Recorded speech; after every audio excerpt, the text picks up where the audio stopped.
அப்பா அப்பா ஏய் என்னப்பா? அப்பா கருப்பு பணத்தெல்லாம் மீட்டு நம்ம அக்கவுண்ட்ல போட்டாங்களாப்பா. ஏய் அப்படியாப்பா? அப்பா எனக்கு என் ஃப்ரெண்ட்ஸ் எல்லாருக்கும் வேலை கிடைச்சிச்சுப்பா. ஏய் என்னப்பா சொல்ற நிஜமாவா?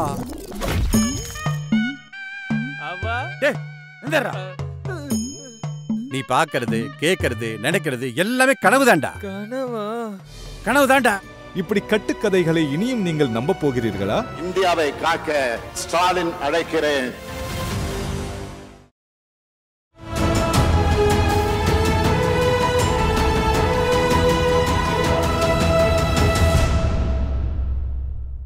தமிழ் நேயர்களுக்கு அன்பு வணக்கம். நம்முடைய மூத்த அரசியல் விமர்சகர் மருத்துவர் காந்தராஜ் இணைந்திருக்கிறார். வாருங்கள் அவரோடு பேசும். சார் வணக்கம். சார், காங்கிரஸ் கட்சி தன்னுடைய தேர்தல் அறிக்கையை வெளியிட்டிருக்கிறது, எப்படி பார்க்குறீங்க? நல்லா இருக்கு, கவர்ச்சிகரமாக இருக்கு.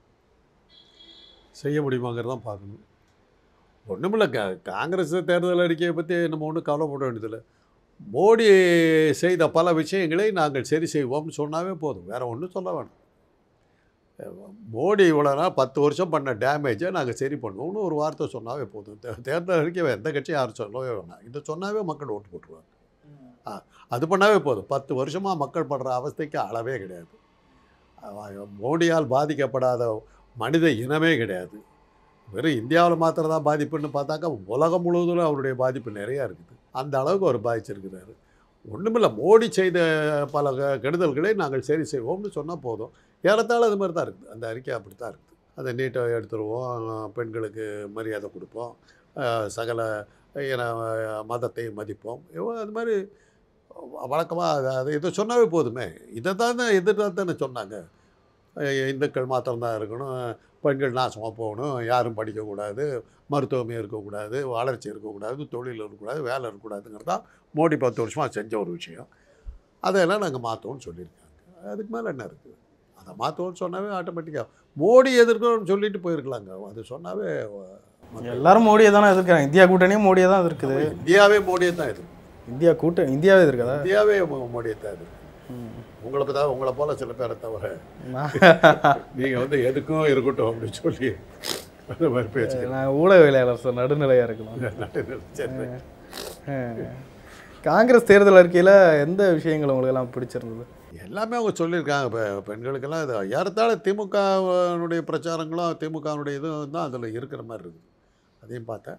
ஃபுல்லாக படிக்கலை, பட் என்ன இருக்கும் வழக்கமாக தேர்தல் சமயத்தில் என்ன இருக்குமோ அதெல்லாம் இருக்குது. அதை மோடி செய்த பல கோளாறுகளை சரி செய்கிறதா தான் இருந்தது. அப்படி தான் நான் பார்த்தேன். அதுக்கு மேலே நான் பார்க்கல. அது போதுமே. பல அம்சங்கள் எவ்வளோ சொல்லலாம். வேலை வாய்ப்புகளை உருவாக்குவோங்கிறாங்க, அது ஒன்று இருக்குது. அந்த வேலை வாய்ப்புகளை உருவாக்குறதுக்கு தொழிற்சாலைகளை உருவாக்குறாங்க. ஏன்னா 10 வருஷமாக அந்த இந்தியாவில் ஒரு தொழிலும் வரல, ஒரு வேலை வாய்ப்பும் வரல. ஏதோ எப்படி ஓடுறோன்னே தெரில. இன்றைக்கி நான் ஒரு பொறியியல் கல்லூரியில் வேலை பார்க்குறேன். இப்படி மாணவர்களுக்கு ஃபேர்வெல் கொடுக்குறோம், அழுகுறாங்க அத்தனை பேரும். என்னென்ன இவ்வளோ நாள் படிக்கணும்னு ஏதோ வாழ்ந்துட்டோம் சார், இனிமேல் என்ன பண்ண போகிறோன்னே தெரியலையே சார். ஏன்னா இன்ஜினியரிங் முடிச்சாச்சு, நான் என்ன பண்ண போகிறேன்னு கேட்குறாங்க. என்ன பண்ண போகிறோம், இங்கே போ அங்கே போன்னு ஏதோ சொல்லான்னு பார்த்தா எங்களுக்கும் ஒன்றும் தெரியல. எந்த கம்பெனியுமே தான். முதல்ல நாங்கள் பல கம்பெனிகளுக்கு போவோம். ஃபைனல் இயர் வந்துட்டா, இறுதி ஆண்டு வந்துட்டா அந்த இண்டஸ்ட்ரியல் விசிட்னு போய்கிட்டே இருப்போம். இன்றைக்கி இண்டஸ்ட்ரியல் விசிட் போகலான்னா எங்கே இருக்குது இண்டஸ்ட்ரின்னு கேட்குறாங்க. நான் இருக்கிறது அம்பத்தூரில் இருக்கிறேன். இண்டஸ்ட்ரியல் எஸ்டேட் உலகத்தில் ஆசியாவுடைய மிகப்பெரிய இண்டஸ்ட்ரியல் எஸ்டேட் அங்கே தான் இருக்குது. தொழிற்பூங்கா அங்கே தான் இருக்குது. ஆசியாவிலேயும் மிகப்பெரிய அவ்வளோ பெரிய தொழிற்பூங்காவில் எனக்கு இண்டஸ்ட்ரியில் பார்க்குறது. இண்டஸ்ட்ரியல் விசிட்டே நாங்கள் போகலை. அந்த அளவுக்கு தொழில்களை நசிச்சு போச்சு, ஒன்றுமே இல்லை, எல்லாம் காலியாக இருக்குது. என்ன பண்ண போகிறோம்னு சொல்லிட்டு வருஷம் பிரிவு விசாரத்தை அன்றைக்கி பிரிஞ்சு போகிறோமேங்கிற அழுக கொஞ்சம் வழக்கமாக இருக்கும். பொதுவாக பெண் மாணவிகள் தான் கொஞ்சம் அந்த கண்ணெல்லாம் கொஞ்சம் கலங்கும். இந்த ஆண் மாணவர்கள் ஆண்கள் என்ன பண்ண போகிறோன்னு எழுதாங்க. பிரிஞ்சு போகிற நடுவில் என்ன பண்ண போகிறோம் சார், ஏதாவது இங்கே வாத்தியார் வேலைக்கு வர முடியுமா? வாத்தியார் வேலைக்கு கூப்பிடுறோம், மாணவர்கள் வரணும் இல்லை. இன்றைக்கி என்ஜினியரிங் தொழில் உளுந்து போயிடுது. அதுலேயே தெரியுது இல்லை, தொழில் வளர்ச்சி இல்லை, வேலை வாய்ப்பு இல்லை. மற்ற வேறு எதில் வேணாலும் நீங்கள் ஒரு இதை எடுக்கலாம். என்ஜினியரிங்கில் வேலை கிடைக்கலன்னாவே அரசாங்கத்தினுடைய லட்சணம் அதில் தெரிஞ்சது. ஏன்னா இப்போ டாக்டருக்கு ஒரு ஆஸ்பத்திரி இருக்கணுங்கிற அவசியமே கிடையாது. இப்போ நான் எனக்கு ஹாஸ்பிட்டல் இருக்கணுங்கிற அவசியமே கிடையாது. நான் ரூமில் உட்காந்துக்கிட்டு ஒரு பேஷண்ட்டை அப்படியே பார்த்துட்டு எக்ஸாம் பண்ணிட்டு மருத்துவத்தை எல்லாம் கொடுத்து ஊசி கீசியெல்லாம் போட்டு அனுப்பிச்சிடுவேன். எனக்கு ஒரு மருத்துவமனையே தேவையில்லை. இருக்கிற இடத்துல என்னால் செய்ய முடியும். ஒரு அரசாங்கத்துடைய உதவி எனக்கு தேவையே இல்லை. அப்படி மருத்துவம் பார்க்க முடியும். ஒரு வழக்கறிஞருக்கு வந்து கோர்ட் இருந்தால் போதும், கேஸ் வந்துக்கிட்டே இருக்கும். என்ஜினியரிங் ஒன்றுக்கு தான் உங்களுக்கு வந்து தொழிற்சாலை வேணும். வேலை பார்க்கணுன்னா தொழிற்சாலை வேணும். வர அந்த தொழிலுக்கு டிமாண்ட் இருக்கணும். அப்போ தான் வேலை நடக்கும். அந்த தொழிலுக்கு டிமாண்ட் இருக்கணும்னாக்கா அந்த டிமாண்ட் இருக்கிற மாதிரியான வாய்ப்புகளை உருவாக்க வேண்டியது அரசாங்கத்தினுடைய கடமை. என்ஜினியரிங் காலேஜ் 500 காலேஜ் இருந்ததில் 300 காலேஜ் இழுத்து மூடிட்டாங்க. இந்த 5 வருஷத்தில் மூடிட்டாங்கன்னா என்ன அர்த்தம்? தொழில் வளர்ச்சி எங்கேயுமே இல்லை, ஒன்றுமே பண்ண முடியல. மாநிலங்கள் எதாவது பண்ணலான்னு பார்த்தாக்கா அதுக்கு எவ்வளோ தடங்கள் உண்டோ அவ்வளோவும் பண்ணிட்டு போகிறாங்க, நடத்த விடலை. என்ன இல்லை இந்த திருநாட்டில் ஏன் கையை ஏந்த வேண்டும் வெளிநாட்டில் அப்படின்னு அந்த காலத்தில் மருதகாசியாக யாரோ பாட்டு எழுதுனாங்க. என்ன இல்லை இந்த நாட்டில், என்ன வளம் இல்லை. என் மக்கள் சக்தி இருக்குது, அதை பயன்படுத்துறதுக்கு உனக்கு வழி தெரியலையே. அதை நீ பயன்படுத்துவியே. ராமர் கோயில் கட்டிட்டு வாங்க, எவ்வளோ செலவு, எத்தனை லட்சம், எத்தனை கோடி, எத்தனாயிரம் கோடியை போட்டு ஒரு ராமர் கோயில் கட்டுறீங்க. அதில் ஒரு கல்விச்சாலை அமைச்சிருக்கலாம், ஒரு தொழிற்சாலை அமைச்சிருக்கலாம், ஒரு வேலை வாய்ப்பு உருவாக்குறத அமைச்சிருக்கலாம். அது தெரியலையே. இதை கேட்டிங்கன்னா அப்புறம் சர்ச்சு கட்டுறப்பெல்லாம் கவர்மெண்ட் வந்துட்டு மசூதி கட்டுறப்பெல்லாம் கவர்மெண்ட் எந்த காலத்தில் கட்டினாங்க? கட்டிக்கிட்டு இருக்காங்களா? எந்த காலத்தில் கட்டினாங்க? ஒரு சர்ச்சு கட்டுவாங்க, இத்தனோடு கட்டுவாங்க. அந்த சர்ச்சுக்கு பின்னாடி ஒரு ஸ்கூல் இருக்கும், அந்த சர்ச்சுக்கு பக்கத்தில் ஒரு ஹாஸ்பிட்டல் இருக்கும், ஒரு மசூதிக்கு பக்கத்தில் ஒரு ஸ்கூல் இருக்கும், அந்த மசூதிக்கு பின்னாடி ஒரு மருத்துவமனை இருக்கும், யுனானி மருத்துவமனை இருக்கும். ஒரு கோயிலுக்கு பக்கத்தில் என்ன இருக்குது? ராமர் கோயிலுக்கு பக்கத்தில் என்ன இருக்குது? சீதையை கூட காணும். அத்தனை லட்சம் போட்டு கட்டியிருக்கே, என்ன உபயோகம்? சுண்டல் விற்கலாங்கிறாங்க. அது தவிர என்ன அதில் லாபம்? கோயில் கட்டுறது நான் தப்புன்னு சொல்ல வரல. ஏன்னா மனிதனுக்கு அந்த கடவுளுங்கிற ஒரு பயம் இருக்கிறவர்கள் அந்த கோயில்கள் இருந்துக்கிட்டு தான் இருக்கும். ஏன்னா ராஜராஜ சோழன் வந்து அவ்வளோ மகோன்னதமான ஒரு கோயிலை கட்டி இருக்கிறான். அது அப்படியே இருக்குது, 1000 வருஷம் அது அப்படியே நிற்குது. ஆனால் அவனுடைய அரண்மனை என்னாச்சு? மன்னர்கள் படையெடுப்பில் அது அழிஞ்சு போச்சு. அதே மாதிரி தான் இப்போ நீங்கள் மலேசியா போனீங்கன்னா தமிழர்கள் அந்த மலேசியா கோலாலம்பூர்லாம் உருவாக்குறதுக்கு அவங்க பட்ட அவஸ்தை இவ்வளோதான் இல்லை, அவ்வளோ அந்த ஊரையை உருவாக்குனதில் தமிழர்களுடைய பங்கு பெரிய பங்கு. தமிழர்கள் வாழ்வதற்கான அடையாளங்களே அங்கே இல்லை. இருக்காங்க மக்கள், ஆனால் அவங்களுடைய அரண்மனைகளோ அவங்க அந்த நம்ம பரமேஸ்வரன் போன்ற மன்னர்கள்லாம் அங்கே ஆண்டதுக்கான அடையாளங்களோ எதுவுமே இல்லை. ஆனால் பத்து மலை இருக்குது, முருகன் கோயில் இருக்குது, தொடவே இல்லை. அதனால் இந்த பக்தி இருக்கிறதுனால தான் அதெல்லாம் நிற்குது. இது நீங்கள் என்ன கேட்டீங்க? சர்ச்சு. இந்த கோயில் கட்டுறதுல ஒரு சர்ச்சு கட்டுறதுனால தான் அது நிற்கும், சர்ச்சை இடிக்க மாட்டான். பின்னாடி இருக்கிற ஸ்கூல் அதோட தப்பிக்கும். அவங்க அதையும் சேர்ந்து பண்ணாங்க. மற்ற மதங்கள் அதையெல்லாம் பண்ணாங்க. நீ என்ன கோயிலை மாத்திரம் கட்டிட்டு அப்படியே விட்டுட்டு இல்லை, நீ என்ன பண்ணியிருக்கிற? அதனால் என்ன லாபம்? சுண்டல் வைக்கிறத தவிர கோயில்களால் என்ன பெரிய இது மக்களுக்கு கிடைச்ச லாபம் என்ன? சிதம்பரம் கோயில் அவ்வளோ பெருசு இருக்குதுங்க, அது மேலே பொற்கூரை வெயில் இருக்குதுங்க. பொண்ணு தங்கத்தால் போட்ட கூரை இருக்குது, தங்க கூரை இருக்குது. அதை வச்சு நீ ஒரு பெரிய மருத்துவமனையோ ஒரு அணையோ கட்டி இருக்கலாம் இல்லை. அவ்வளோ தங்கத்தையும் கொண்டு போய் கோயிலில் போட்டு வச்சுருக்காங்க, அது அப்படியே கிடக்குது, யாருக்கும் பயன் இல்லாமல் கிடக்குது. அந்த தங்கத்தை உருக்குனாக்கா 10 வருஷத்துக்கு நீங்கள் பட்ஜெட்டை போட வேணும், அவ்வளோ தங்கம் இருக்குது, உபயோகம் இல்லாமல் கிடக்குது. ஆனால் அது கோயிலில் இருக்கிறது அது அப்படியே இருக்குது, அதை பயன்படுத்திடுங்களா. அதே சமயத்தில் கரிகார சோழன் என்ன பண்ணான்? அவன் கோயில் கட்டினான்னு மத்திர அவனுடைய கல்லணை இன்றைக்கி இருக்குது, இன்றைக்கி வேலை செய்யுது.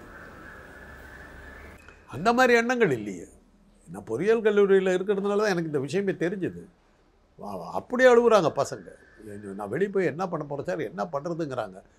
போய் தினசரி இங்கே வாங்கடா பேசுவோம், ஏதாவது கிடைக்குதா பார்ப்போம், எங்கேயா முட்டி பார்ப்போம் அப்படின்ற மாதிரி சில இதெல்லாம் டிஸ்கஸ் பண்ணுவோன்னு சொல்லியிருக்கேன்.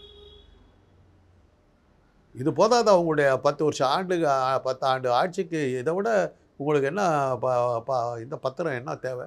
விளக்கம் கொடுக்கறதுக்கு என்ன அறிக்கைகள் தேவையா, ஆதாரங்கள் தேவையா?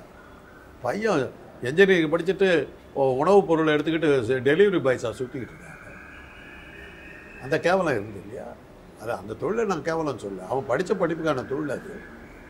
காங்கிரஸினுடைய தேர்தல் அறிக்கை மோடி செய்த சேதங்களை நாங்கள் சரிப்படுத்துவோம்னு சொன்னால் முடிஞ்சு போச்சு, மக்களை ஓட்டு போட்டுருவாங்க. ஆனால் அதை செய்யணும். இந்த நீட்டுக்கு தேவைப்படுற மாநிலங்களுக்கெல்லாம் விலக்கு கொடுப்போம் அப்படின்றாங்க. புதிய கல்விக் கொள்கையை ஏற்றுக்கொள்ள மாட்டோம் அப்படின்றாங்க. இதெல்லாம் சாத்தியமா நடைமுறையில்? ஆட்சிக்கு வந்துட்டு நம்ம சாத்தியம் தானே. அதை கொண்டு வரதுக்கு சாத்தியம் இருக்கும்போது அதை எடுக்கிறதுக்கு சாத்தியம் இருக்காதா? அவ்வளோதான். நீட் தேர்வு நான் என்ன நினச்சேன்னா, பிலிப்பைன்ஸு ரஷ்யாவிலலாம் படிக்கிற நீட் தேர்வு இல்லைன்னா இந்தியாவிலேருந்து வர்றவங்களும் நீட் தேர்வு ஒன்று வச்சுருக்காங்க.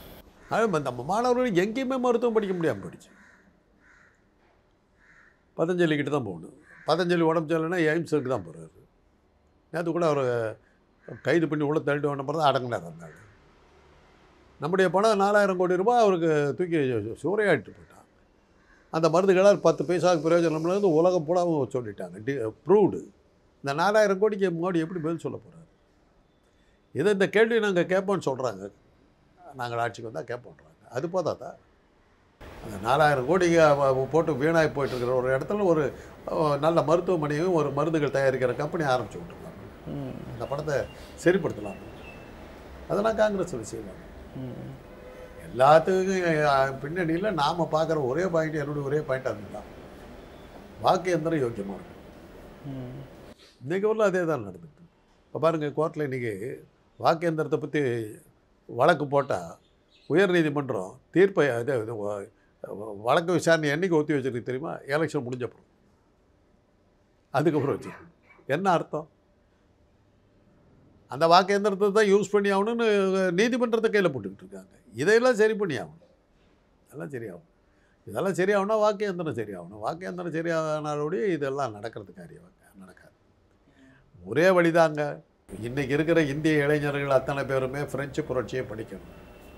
Dale of Two Cities and Charles Dickens எழுதின அந்த நாவலை படிக்கணும். ஃப்ரெஞ்சு புரட்சியினுடைய அடிப்படையில் ஸ்காரமூஷ் போன்ற படங்களை பார்க்கணும். எப்படி ஃப்ரெஞ்சு புரட்சியில் வந்து அந்த 14th லூயி, அவன் மொட்டாட்டி மேரி அந்துவான், அவங்க போட்ட ஆட்டம் என்ன, அவங்க எப்படி அழிஞ்சாங்க, இது ஒன்று இது பண்ணணும். வால்டேர் ரூசோ பற்றிய இதெல்லாம் அவங்க லெக்சர்லாம் படிக்கணும். முசோலினி வீழ்ந்த கதையை பார்க்கணும்.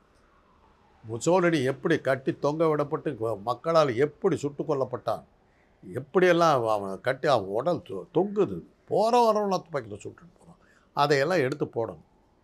அதையெல்லாம் எடுத்து போட்டாக்கா மக்களுடைய சக்தியை இன்றைக்கி இருக்கிறவங்களுக்கு புரிய வந்ததுன்னா போடுற ஆட்டம் கொஞ்சம் குறையும். அதிகார வர்க்கத்துக்கு கொஞ்சமாவது புத்தி வரும். அதிகார வர்க்கத்துக்கு அந்த புத்தி வந்து, ஏன்னா அன்றைக்கி 14th லூயோட அதிகாரிகளும் பிரபுக்களையும் சேர்த்து தான் தலையை வெட்டி போட்டாங்க. தப்பிக்கலை, ஒருத்தனும் தப்பிக்கலை. இதை பண்ணோம்னாவே அந்த மாதிரியான விழிப்புணர்ச்சிகளை கொண்டு வந்து தான் இதை இது பண்ண முடியும். இல்லாட்டி போனால் வாக்கு எந்திரம் இருக்கிறவங்களும் மோடி அசைக்கிறது அவ்வளோ சுலபமாக கிடையாது. காங்கிரஸ் தேர்தல் அறிக்கையெல்லாம் இப்போ அதெல்லாம் அந்த காலத்து விஷயம். இன்றைக்கி தேர்தல் அறிக்கை அவன் பார்க்கணும். திமுகவினுடைய அந்த கொள்கைகளை எல்லாம் அப்படியே காங்கிரஸினுடைய தேர்தல் அறிக்கையில் பார்க்க முடியுது அப்படின்னு சொல்கிறாங்க. இதை ஒரு முன்மாதிரியாக எடுத்துக்கிட்டு செஞ்சுருக்காங்களோ? இதுவும் ஏங்க மக்களுக்கு நன்மை பண்ணுறோங்கிறது தாங்க எல்லாருமே சொல்கிறது. கிறிஸ்தவ மதம் இருக்கட்டும், பௌத்த மதம் இருக்கட்டும், இஸ்லாமிய மதம் இருக்கட்டும், சமண மதம் இருக்கட்டும், எல்லாமே என்ன சொல்லுது? இந்து மதத்தை மட்டும் விட்டீங்க. அது மதம் இல்லை, அது ஒரு பிஸ்னஸ். இந்து மதம் ஒரு பிஸ்னஸ். நீங்களும் இந்து தானே சார்? அது சனாதனம். நீங்கள் இந்து தானே? நான் இல்லையே. நான் எப்படி இந்து ஆக முடியும்? நான் இந்து இல்லையே. என்னுடைய சாமி வந்து அங்காள பரமேஸ்வரி. இந்து கடவுளில் தானே? இந்து இல்லையே. அப்போ வேதங்களில் அது கடவுள் சொல்லப்படலையே. என்ன மதம் நீங்கள்? நாங்கள் வந்து திராவிட மதங்க.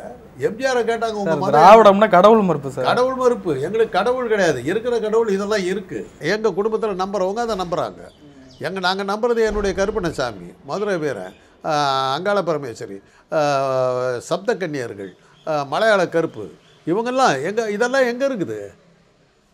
இந்து மதத்தில் எங்கே இருக்குது? கோலவெளியம்மை, கடும்பாடி சின்னம்மை எங்கே இருக்குது? புட்லூர் மாரியம்மை எங்கே இருக்குது? என்னையும் வந்து இந்துன்னு சொன்னால் என்ன அர்த்தம்? நான் எப்படி இந்துவானேன்?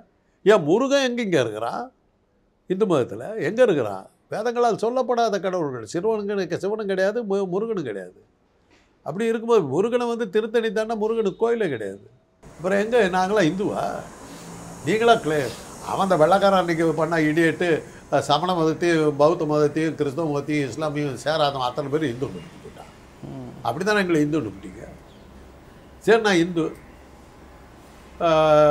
பெருமாள் கோயிலில் போய் கர்ப்பகிரகத்துக்குள்ளே போயிடுவேண்ணா, என் சாமியை தொட்டுருவேன். நான் கரெக்டாக கட்டை கட்டி வச்சுருக்கேன்ல, இந்த இடத்த தாண்டக்கூடாது. அப்புறம் நான் இப்படி இந்த என் கடவுளே தொடுறதுக்கு எனக்கு யோகிதை கிடையாது. நான் இந்துன்னா என்ன அர்த்தம்? போக முடியுமா? ஸ்ரீரங்கம் கோயில் இல்லை கபாலி கோயிலையோ இது பார்சாந்தி கோயிலையோ? கருமாரியம்மன் கோயில் இருந்தது திருவேற்காட்டில், நடபாத கோயில். நாங்கள்லாம் தான் போய் தொட்டு எல்லாம் இது கழுவி எல்லாம் பண்ணிகிட்டு இருந்தோம். அதில் வசூல் ஒருத்தனோடு போய் உள்ளே பூந்துட்டான், மூடிவிட்டான்ல, எங்களை உள்ளே விட மாட்டேன்ட்டான்ல. எங்கே காசு வருதோ கரெக்டாக போதும். பாரதியார் அழகாக சொன்னார், சூதுமிக செய்வான் பார்ப்பான், பணம் வருகிறது என்று உடலும் வேர்ப்பான். எழுதுறது ஒரு ஐயர், எட்டயபுரம் சுப்பிரமணிய பாரதியார் ஐயர். அவர் தான் எழுதுறார். அவர் ஜாதி பற்றி சூதுமிக செய்வான் பார்ப்பான், பணம் வருகிறது என்று உடலும் வேர்ப்பான். எங்கே காசு வருதோ அவனுக்கு உடம்பு வேர்த்து போயிடும். மக்களுக்கு நன்மை செய்கிறேன்னு சொன்னாவே அது வந்து பாஜகவை எதிராக கொடுக்குற மாதிரி தான் இருக்குது. எல்லா கட்சிக்காரரும் சொல்கிறோம், எல்லா மதமும் ஒரே கருத்தை தான் சொல்லுது, மக்கள் நன்றாக இருக்க வேண்டுங்கிறது தான் சொல்லுது. நீங்கள் இந்த மதம்னு கேட்டதுனால மக்கள் நல்லா இருக்கணும் அவங்க சொன்னதே இல்லை. ஆரியர்கள் நல்லா இருக்கணும், பிராமணர்கள், சத்திரியர்கள், வைசியர்கள், இவங்க 3 பேர் நல்லா இருக்கணும், இவங்களுக்கு எடுபடியாக இருக்க வேண்டியது சூத்திரன் அப்படின்னு சொல்லி எங்களை பிரித்து வச்சுருக்காங்க. நாங்கள் நல்லா இருக்கணும் அவங்க சொல்லலையே. பிராமணன் வந்து கொலை செய்யலாம், கற்பழிக்கலாம், என்ன வேணுமானாலும் செய்யலாம், குற்றம் கிடையாது அவனுக்கு. அப்படி இருக்கிற மதம் அது இருக்குது. இன்றைக்கி வர்ணாசிரமம் தர்மம் அதுதானே. பிராமணன் வந்து கற்பழிச்சாக்க தப்பு கிடையாது, தெரியுமில்ல. பிராமணன் கொலை செஞ்சு அவனுக்கு மரண தண்டனை கிடையாது. ஆரிய வந்து அவனுக்கு அந்த அளவுக்கு தன்னை சேவ்கார்ட் பண்ணிக்கிட்டான். காங்கிரஸ் வந்து ஓரின சேர்க்கைக்கு சட்ட அங்கீகாரம் கொடுப்போம் அப்படின்றாங்க, அதை எப்படி பார்க்குறீங்க? அது உலகம் முழுதில் அது வந்துக்கிட்டு நான் யூஎஸில் இருந்தபோது, சேட்டில் இருந்தபோது ஹோமோசெக்ஷுவல் ஊர்வலம் ஒன்று நடந்தது பாருங்கள். அமெரிக்காவில் ஜனத்தொகை குறைச்சிருக்கு. அங்கெல்லாம் ஊர்வலம்னாக்கா ஒரு 100 பேர் போனாலே இட்ஸ் அ மேமத் க்ரௌடுன்னுடுவான். ஏன்னா அங்கே கூட்டம் கிடையாது, ஜனங்களே இல்லாத. ஐரோப்பாவெல்லாம் ஜனத்தொகை குறைஞ்சி 100 பேர் போனாலே பிரிச்சோம். 1,00,000 பேர் போனாங்க, 1,00,000 பேர் போனாங்க. We are proud to be ஹோமோசெக்சுவல்ஸ்ன்னு சொல்லி சட்ட அங்கீகாரம் கொடுக்கணும்னு அமெரிக்காவில் சட்டவிரோதமாக. அப்புறம் அங்கீகாரம் கொடுத்துட்டாங்க. ஹோமோசெக்சுவாலிட்டியை தடுக்க முடியாது. சரி, நீங்கள் இவ்வளோ கேட்குறீங்களே, ஐயப்பன் யார்? வரப்போகுது தமிழ் வருஷ பிறப்பு. அந்த வருஷ பிறப்பில் இருக்கிற அந்த பேர்கள்லாம் யாருடைய பேர்? பிஜேபியே அந்த இதெல்லாம் எதிர்க்கிறாங்க சார். அது தெரியாது. ஆர்எஸ்எஸ்லாம் எதிர்க்கிறாங்க சார். ஆர்எஸ்எஸ் எப்படி எதிர்க்கிறாங்க? அவங்க கல்யாணம் பண்ணிக்கூடாதுங்கிறதுல அவர் அந்த கட்சி ஆரம்பித்த வீர சாவர்கர் புகழ்பெற்ற ஹோமோசெக்சுவல், உலக புகழ்பெற்ற ஹோமோசெக்சுவல். அவரால் ஆரம்பிக்கப்பட்டதான ஆர்எஸ்எஸ். இவனை சொல்கிறாங்களே கோட்சே, காந்தி கொண்ட கோட்சே, அவன் ஒரு பெரிய ஹோமோசெக்சுவல். அவங்க கல்யாணம் பண்ணிக்காதனால அவங்க வந்து இந்த வேலைக்கு அவங்க இறங்கிட்டாங்க. ஹோமோசெக்சுவாலிட்டி வந்து ஐயப்பன் யாருக்கு பிறந்தவன்? சிவனுக்கும் விஷ்ணுவுக்கும் பிறந்தவ தான் ஹரிஹர. அதனால தான் ஹரிஹர சுதன். ஹரிக்கும் ஹரனுக்கும் பிறந்த சுதன் குழந்தை. லாஜிக்கா சார்? தெரியாது. ஐயப்பனுடைய அவதாரம் அதுதான். இன்னைக்கு தமிழ் வருஷ பிறப்பு வர 13ஆம் தேதி வரப்போகுது. அது எப்படி அந்த 60 குழந்தைகள் யாருக்கு பிறகு தெரியுமா? நாரதருக்கு பிறகு. நாரதருக்கு அப்பா, அந்த நாரதரை கல்யாணம் பண்ணிட்டு அப்பாவை யார் தெரியுமா? விஷ்ணு. ஒரு அசுரனை கொல்றதுக்காக நாரதர் வந்து பெண் அவதாரம் எடுக்கிறாரு. விஷ்ணு அவரும் சேர்ந்து அதை அசுரனை கொண்டுடுறாங்க. கொண்டுட்ட உடனே நாரதருடைய அழகில் அப்படியே விஷ்ணு மயங்கிடுறாங்க. 2 பேரும் செக்ஸ் வச்சுக்கிறாங்க. செக்ஸ் வச்சுக்கிட்டா 60 குழந்தைகள் பிறகு. அந்த 60 குழந்தைகளும் ஒரு போரில் 60 குழந்தைகளும் செத்து போகுது. நாரதருடைய தாய்ப்பாசம் தாங்க முடியாமல் அழுகுறாரு. என்னுடைய தாய்ப்பாசம் என்னை இப்படி பண்ணுதே அப்படின்னு. அப்போ விஷ்ணு சொல்கிறாரு, கவலைப்படாத, இவங்கள்லாம் காலாகாலமாக நிலைக்கிற மாதிரி தமிழ்ங்கிற ஒரு மொழியினுடைய வருஷ பிறப்புக்கு இவருடைய பேரை வைக்கிறோம். ஆக நீங்கள் இப்போ தமிழ் வருஷ பிறப்புன்னு கொண்டாடுறீங்களே, அதுவே ஹோமோசெக்சுவல் வருஷ பிறப்பு தான்.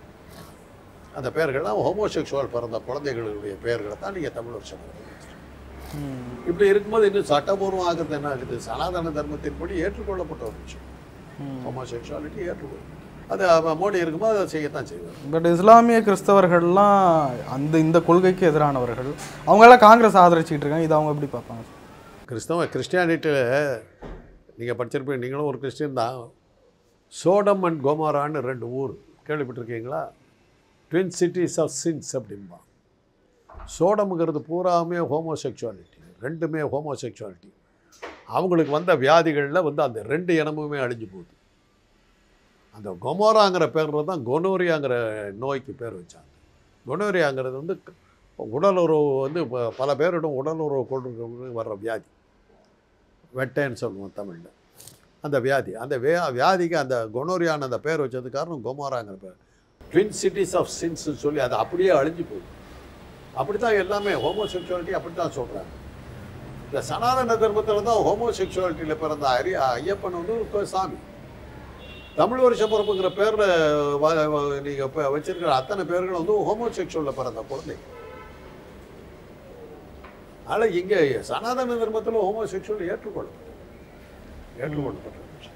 சார் நிறைய விஷயங்களை பயந்து பண்ணி நன்றி சார். அப்பா அப்பா ஏய் என்னப்பா? அப்பா கருப்பு பணத்தெல்லாம் மீட்டு நம்ம அக்கவுண்ட்ல போட்டாங்களாப்பா. ஏய் அப்படியாப்பா? அப்பா எனக்கு என் ஃப்ரெண்ட்ஸ் எல்லாருக்கும் வேலை கிடைச்சிச்சுப்பா. ஏய் என்னப்பா சொல்ற நிஜமாவா? அப்பா டேய் எந்தடா? நீ பாக்குறது கேக்குறது நினைக்கிறது எல்லாமே கனவுதான்டா. கனவா? கனவுதான்டா. இப்படி கட்டுக்கதைகளை இனியும் நீங்கள் நம்ப போகிறீர்களா? இந்தியாவை காக்க ஸ்டாலின் அழைக்கிறேன்.